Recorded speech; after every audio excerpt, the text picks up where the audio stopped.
Hello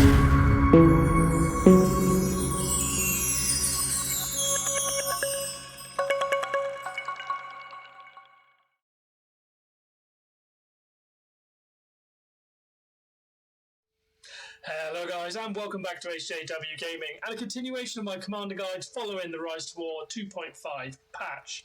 So we're going to be taking a look at the evil side commander Lurtz and seeing kind of how to build him, and also then putting him in a tier ranking, seeing how he compares following the kind of rejig of commander skills in the 2.5 patch. I really hope you enjoy. Now, Lurtz is a damage-dealing commander, as you can see from his stats, if I move out of the way, just behind me. The main focus here being his very high damage stat. Now, mine here is Ascended, so you do get that bonus 5 from the Ascension, giving him a 22 to 26 damage range, which is pretty huge and comparable to the likes of Dain, for example. If I compare it to Saruman here, who only gets 21 to 25, you'll see just how high Lurtz's damage stat really is. He has pretty good HP as well, with an exceptionally low command. Command, of course, not being too important, as he is a damage dealer, so you're going to be looking for other methods to keep your troops alive. You just want Lurtz outputting absolutely maximum damage, so we're not going to worry too much about that. His attack stat is pretty massive as well, at 46, gaining 0.8 a level, though it is worth also noting that this is pretty significantly lower than Dain, for example, but it is still a very, very strong attack stat as well. His focus, initiative, etc. are all pretty low. The main thing you're looking for here is that high attack and very high damage, just so you can increase the physical damage that he deals from his skills. So that's kind of what his stats are focused around, and you'll see that when we look into his skill build. Now, unfortunately, in the Rise to War 2.5 patch, Lurtz actually does suffer slightly from the increased number of skill points. So now when you have a command of Respect 10, you can fully increase 3 skill tiers to 10 skill points when you have them at level 50. And unfortunately, Lurtz only has 2 damage skills, so those additional skill points don't massively help him deal more damage. Though, unlike Aragorn, King of Men, he does have actually a 3rd useful skill. It's just not as useful as if he had a 3rd damage skill like Dain or Gimli, for example. But we're going to take a look into his skills here. So the build is, as you can see on screen, we're putting 10 points into the Pursuer here, which deals 400% physical damage to 1 enemy formation with a 1-round cooldown. So this will activate in rounds 2, 4, 6, 8 and 10 to give you a consistent spread of that 400% damage. And on top of that, with 5 skill points, you'll actually deal an additional 100% physical damage once while attacking. So consider it maybe more like 500%. And you also get 5 commander initiative from 10 skill points. Not massive on increasing his damage, but of course if you can have higher initiative than your opponent's damage dealers and you get your damage in first, then it will give you a slight advantage as the battle goes on. The next skill we're going to look at is Uruk-hai Firstborn, which is his Respect 2 skill and his 2nd damage skill. Now, this deals 300% physical damage twice, and each attack hits 2 different targets. So it requires your opponent's army to have 2 possible targets to hit. If you get towards the late stage of a battle that you're winning, you might have killed all but 1. And if that happens, you will only hit once with this. But that's a fairly niche scenario. So most of the time you're going to be hitting 2 and dealing 600% damage. And this is a 2-round cooldown skill, so it activates in rounds 3, 6 and 9. Now, 5 skill points actually is massively beneficial to this because it increases your damage instances to 3. So whilst your opponent has 3 commanders or troops still alive, it will hit 3 different targets and you'll get basically 900% damage. So an enormous damage burst during rounds 3, 6 and 9. And on top of that, with 10 skill points, your damage increases with each attack. What this basically adds up to is when you get to round 6 and your Uruk-hai Firstborn hit synergizes with your Pursuer hit and both hit at once, you get an enormous damage burst in round 6. So as long as you can avoid being stunned or madness in those rounds, you will deal a huge amount of damage. Now, the last skill points, anything left, are going to go into Uruk-hai Elite. Now, whilst this isn't a damage scale, it does at least synergize somewhat, as it increases the attack of his formation by 10, modified by the command stat. Of course, he has very low command, so this doesn't really help him too much, this change. but at least you can get plus 25 attack when this skill is maximised at level 50, and with 10 skill points you also get plus 5 commander attack, so at least this skill does increase Lurtz's attack and therefore increase the damage that he's dealing from his physical damage skills and his normal attacks. So there is somewhat of a synergy, at least with the increased skill points. He does still benefit with additional damage, just not as much as if he had a third damage skill. His last skill, the White Hand, is not really worth looking at as it is a troop support skill. Attack and defense of small units in his formation is increased, and again, it's modified by the command stat, and Lurtz, as we saw, has a comically low command stat, so it's almost not worth considering. And then even with 5 and 10 skill points, all it gives is unit buffs to Uruk-hai only, so this is not something that Lurtz's skill build is focused towards, so it's not something we're going to look to use. Instead, Uruk-hai Elite is the skill to go for. Now, what gear should you put on your Lurtz? We've spoken about this previously, and I will show again the best damage dealing gear for physical damage dealing commanders. The best in slot is the Axe of Khazad-dûm. It gives the maximum amount of attack at 48 and gives the highest amount of average damage with a range of 14 to 30, with the highest maximum as well being 30. So if you get that kind of highest damage RNG roll at the same time as that round 6 burst, you're going to be dealing a hell of a lot of damage, basically. If you don't have an Axe of Khazad-dûm or you're using it on another commander, the second best option here is the Black Bow, which deals the second highest amount of possible average damage, and it also has the second highest amount of attack bonus, so it's just kind of like a slightly mini Axe of Khazad-dûm. And then the third option I can recommend if you are looking towards something else or you don't have those two available, the Blazing Tongue can be a good choice as well. The reason I say the other two available is the Blazing Tongue is fabulously available in the season end chest, so if you're winning seasons consistently and getting a lot of season end reward medals, you can pick up Blazing Tongues consistently and get one fully refined fairly easily, and what that'll mean is you obviously benefit from the increased refines and therefore higher damage. So if you need something to easily acquire, Blazing Tongue is your choice. If you only have Exquisite available, the Battle Axe at the top is the choice you want to go for. Highest available attack increase, highest amount of damage, maximum and average. It's by far the best choice out of these two options. The other two are almost, I've put them on there because they're the other ones that offer damage and offer increased attack as well, but they're nowhere near as good as the Battle Axe. So you'll want to be looking to strengthen and refine a Battle Axe and use that basically if you're looking for exquisite gear. Though you'll notice from the stats that Flawless is significantly stronger. Even the base level Flawless items will offer more base attack increase and very similar damage output. So if you can get one refine and one strengthen on your Flawless gear, use that over fully strengthened and refined exquisite gear. Of course, set effects pending. Chest pieces, the Berserker's Raiment 2.0 is the clear best in slot here. Highest amount of attack increase and also a good amount of HP increase, but the main thing we're looking for here is bonus attack. And of course, as it's 2.0 gear, you can still benefit from set effects across the 2.0 gear, which is something you can't do with the classic sets. I have two classic sets listed here, which is the Durance Plate and the Golden Skin. Both, if you use with the Fine Refine, can get up to 72 and 66 attack, respectively, increased for your commander, which is massive. So it will increase Lurtz's damage hugely and be very beneficial to him. But the downside, as I said, is you don't get that beneficial set effect.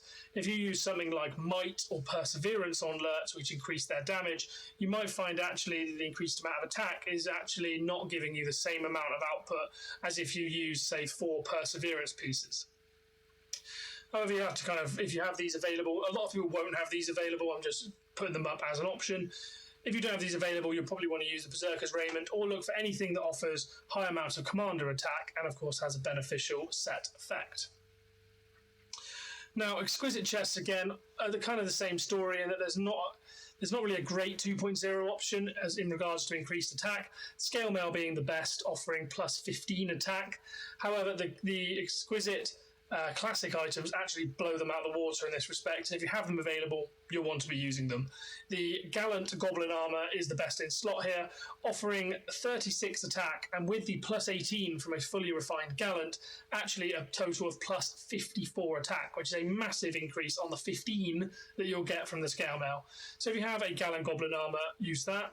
Gallant is also available on the Scale Mail, and when fully refined will offer a plus 36 attack. Bonus of this is you actually get 15 unit defense for melee units as well. So if you're using melee units on Lurtz, not only are you getting massive attack bonus and damage on Lurtz, there's a little bit of unit survivability as well, which is a similar story for the melee vigor superior Hallberg as well in the classic gear slot, plus 30 attack. And then you also get plus 15 unit defense, again for that tankiness of your units. And with melee vigor, you'll take 6% less damage as well. However, with Lurtz, the kind of tankiness should be a secondary consideration. You're trying to deal maximum damage, so the highest attack possible is the best option here, being the Gallant Goblin Armour. Helm-wise, very similar story, looking for maximum attack, and that's best offered by the 2.0 Cask of Pride, plus 48 attack. Need you look anywhere else? And again, of course, being a 2.0 item, you can combine it with others to get beneficial set effects, such as Might or Perseverance as well, which are the two that I very much like. However, if you're looking to use classic gear, or perhaps you've used classic gear elsewhere, so set effects aren't available to you, the Cask of Pride in the classic can be good as well. Slightly lower attack benefit though, with plus 33, but it does offer plus 30 unit defense for that tankiness. But I still think the 2.0 version is better, and of course also benefits from Commander HP as well. Now, the last option, which is worth considering, is the Cask of the Submerged Isle Classic, if you have this available still from the Classic version with the Determination Refine. Reason for this is it can offer Madness immunity for the Commander, so therefore increasing amount of crowd control madness skills that are coming into the meta, such as that from Saruman or Sauron. This can help avoid that and therefore keep your damage consistent and keep it consistently hitting your opposition rather than yourself. So if you have this available, I would definitely consider using it over some of the other options. But if you only have 2.0 gear available, the Cask of Pride is the best choice. Exquisite-wise is very similar to the chests. The classic melee vigor helm is actually the best option, as it does offer plus 45 attack, which is a huge increase on the plus 18 that you get from the 2.0 version. So if you have this available again, I'd recommend using it just for that bonus attack, which will increase your commander's physical damage output. And then the classic Horseman's Helm is also useful, plus 24 attack, and you can get unit defense as well if you use it. If you use mounted troops with Lurtz. And accessories, you're always going to want to be looking to use flawless accessories if you can. Reason for this being is that they offer bonus damage. You'll see the Palantir here being best in slot, plus 10 damage when fully refined. It's basically the best accessory for damage dealers by a mile, plus 48 attack as well. By far the best. If you don't have that available, or you're using another commander, Drums of Barad-dûr comes in second. When fully refined, 6 to 10 attack, plus 36 attack, and 6 to 10 to the damage. Puts it firmly in second place, but still the second and kind of the only other choice, really, in 2.0 gear for physical damage dealing commanders. If you have classic gear and you don't have either of the top two available, you can use a Heroism Pipe, which can, when fully refined, increase your commander damage by plus 18%. However, I think this kind of tallies off reasonably with the fully refined Palantir's plus 10 damage is going to have more of an effect than plus 18%. And exquisite accessories, almost not worth mentioning, as none of them give bonus damage. If you're going to look to use anything at all, I suppose you could use the 2.0 Bone Talisman, as it offers the maximum amount of attack, or there's a number of classic options which can also offer bonus attack as well, but these are a significant downgrade on Flawless, so shouldn't really be considered unless you have no other choice. Now, looking into Lurtz Relic here, he does actually have a very strong and beneficial relic, which is kind of rare to see nowadays. I found that 2.0's made relics a lot less strong, at least for most commanders. The bladed bow here does offer commander HP, which isn't a huge, benefit. Neither are the unit increases. However, the commander attack is pretty beneficial. It does mean that I probably wouldn't look to strengthen this, as you have a 75% chance every time you strengthen it of increasing a stat that's pretty pointless for Lurtz. You would be quite lucky to get the commander attack benefit. So unless you're a massive spender and looking to consistently re-roll and re-strengthen the bladed bow to get a good commander attack version, I wouldn't bother strengthening at all. However, refines I definitely would recommend. The pin down effect increases his normal attacks damage. So normal attacks inflict an additional 20% physical damage. And when fully refined, that increases to 125% bonus normal physical damage. So that's going to, again, they almost add that extra damage skill to Lurtz, so you're going to be dealing an additional amount of damage, which is, you know, huge benefit. And on top of that, you'll actually it actually helps with an extra damage instance, so you'll whittle away White Council on commanders that little bit quicker as well. So all in, the Bladed Bow is a very strong relic. I definitely would pick it up if you have your Lurtz ascended, which I will be looking to do here, and I'd also refine it as much as possible if you possibly can. Last up, we'll look at Lurtz's Zenith skin. His Zenith skin, in my opinion, is possibly up there as one of the worst. We've seen others that are very strong, but I actually prefer the look of his original skin versus his Zenith, which turns him into some kind of weird pink. I'm not sure why. I don't know why on their Zenith skin they didn't just add like a helm or something like that, but yeah, not a good one really for the Zenith skin, so maybe avoid picking that one up. Anyway, let's move into some battle reports. So as you can see, you can get some fantastic damage output from Lurtz here. Well over 100k if you have him strong, high respect, and a good refine on his unique as well. Often you can see kind of 120 to 140 plus. Obviously in this report 160 is huge, and that's even with an opposition counter debuff. As you can see, small units countering the large units used on Lurtz, and still getting 160k damage. You'll see just how effective Lurtz can be, and out-damaging Saruman, one of the popular damage commanders at the minute, by 70,000 damage. Similarly here, you'll see again almost another 160k. This is with counter debuff in his favour, consistently outputting very high amounts of damage, by far the highest on this battlefield, and you'll see almost double that being dealt by the opposition's Dain Ironfoot. And last but not least, 140k here as well. Once again, out-damaging more than double Dain Ironfoot and Gimli. I know there's a level disadvantage here, but also hitting the opposition has... It is being countered, but the opposition also has evasion with Gil, and you're still seeing consistent damage output from Lurtz.